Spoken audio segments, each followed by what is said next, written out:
Ethiopia is constructing a $4.8 billion dam along the Nile River, which has infuriated Egypt, contributing to rising tensions between the two countries. The Nile River runs through 11 countries in Northeast Africa, forming from three main tributaries: the Blue Nile, White Nile, and Atbara. Of these, the Blue Nile is the largest, supplying approximately 80% of the river's total flow. On March 30th, 2011, Ethiopia announced plans for a massive dam and hydroelectric power station along the Blue Nile, next to the Sudan border. A day later, contracts were awarded to the Italian company Webuild, and in April 2011, construction began. The Grand Ethiopian Renaissance Dam will actually consist of two dams. The main dam will be 1.78 kilometers long, with a height of 155 meters. It will have two spillways, one in the center of the dam and the other just south of it. 7 kilometers southwest of the main dam will be a rock-filled saddle dam, supporting the eventual reservoir. It will be 5.2 kilometers long and 50 meters high, with an emergency spillway just north of it. These two dams will have volumes of 10.2 and 16.5 million cubic meters and will cost approximately $3 billion together. The main dam will have a massive $1.8 billion hydroelectric power station. On both sides of the central spillway, there will be 16 turbine generators with a total capacity of 6.45 gigawatts. Currently, the entire country of Ethiopia has a power capacity of only 4.5 gigawatts. The power station will more than double the country's capacity, providing electricity to 60% of Ethiopian households, helping support development of the entire country. In addition, during the rainy seasons, the station may produce excess power, which could be exported to other African nations, providing cheap, green energy that would benefit the entire region. By providing people with electricity, the power plant will also decrease the use of wood and coal for energy, lowering carbon dioxide emissions and pollution. Lastly, the dam will regulate water levels, eliminating the threat of flooding in nearby Sudan. The reservoir produced by the dam will be enormous, covering 1,680 square kilometers with a max depth of 140 meters. It will have a water volume of 74 cubic kilometers, making it the largest lake in Ethiopia by volume, 2.6 times the current largest Lake Tana.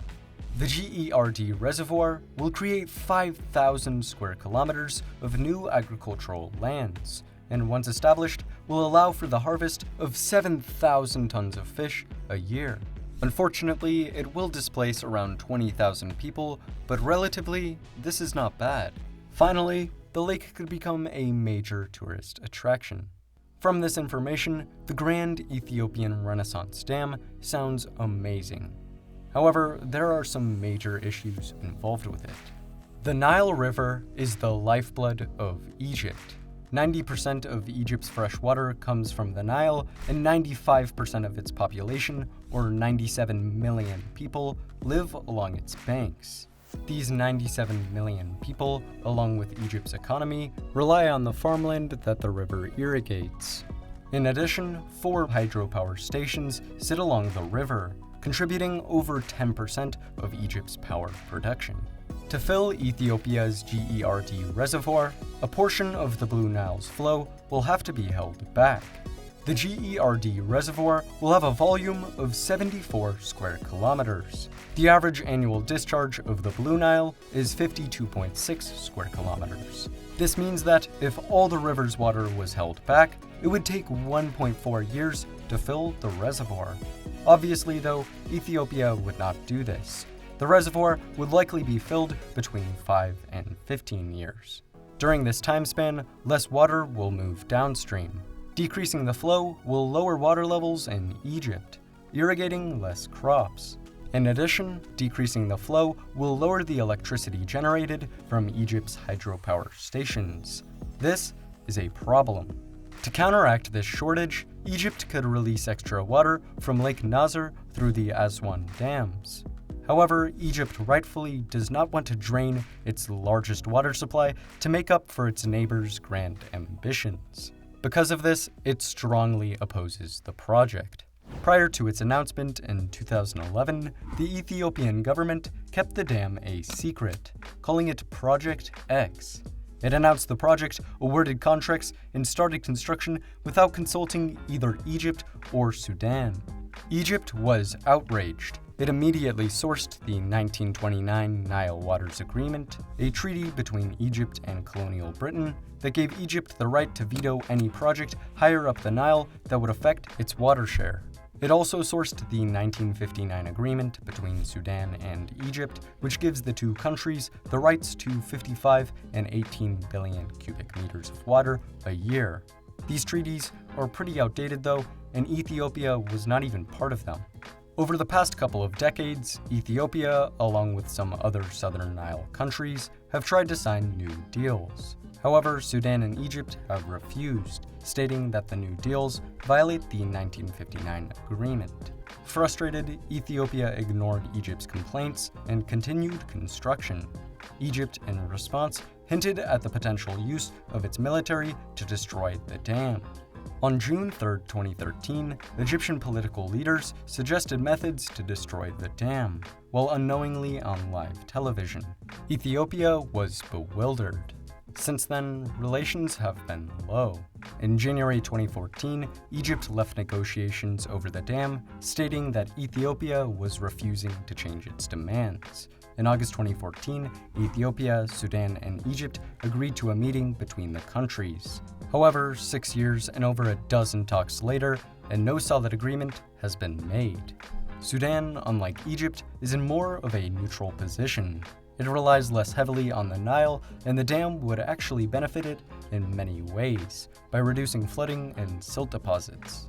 Starting in November 2019, the US began organizing negotiations between the three countries. In February 2020, the US invited them to Washington, D.C. to sign an agreement. However, Ethiopia, who believed the US was siding with Egypt, skipped the meeting. On September 2, 2020, the US suspended part of its economic assistance to Ethiopia for failing to progress in negotiations with Sudan and Egypt. Throughout all these events, the dam has progressed significantly. By January 2016, the main dam had 4 million square meters of concrete poured. And by October 2019, work was approximately 70% complete. Satellite footage shows both the main and saddle dams looking near finished. Then, in July 2020, as the rainy season began, the reservoir started its first phase of filling. Immediately after, Sudan's irrigation ministry reported a decline of 90 million cubic meters of water a day along the Nile. Still, no agreements between Egypt, Ethiopia, and Sudan have been made. The dam is expected to be completed in 2022, with the reservoir being filled during the upcoming years. There are a lot of negatives for Egypt and Sudan, but also there are several benefits.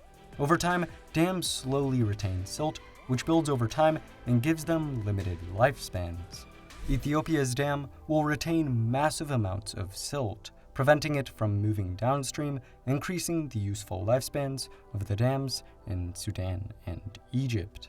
In addition, the reservoir, being very deep and located in the temperate Ethiopian highlands, will experience considerably less evaporation than downstream reservoirs, such as Lake Nasser.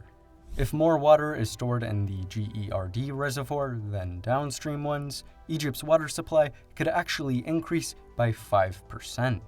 However, the negatives are still there. The situation is very difficult. Ethiopia sees the dam as a momentous project that will power the country's future. It sees Egypt as a water-hogging nation that cites outdated treaties. On the other hand, Egypt sees Ethiopia as inconsiderate, stealing away its lifeblood for its own selfish interests. Hopefully, Ethiopia and Egypt, along with Sudan, can finally come to an agreement, preventing any potential military conflicts and ensuring peace throughout the region. If you enjoyed this video, it would be amazing if you like and subscribe for more videos very similar to this one. Also, remember to check out the comments and join the conversation. Thanks for watching, and see you next time.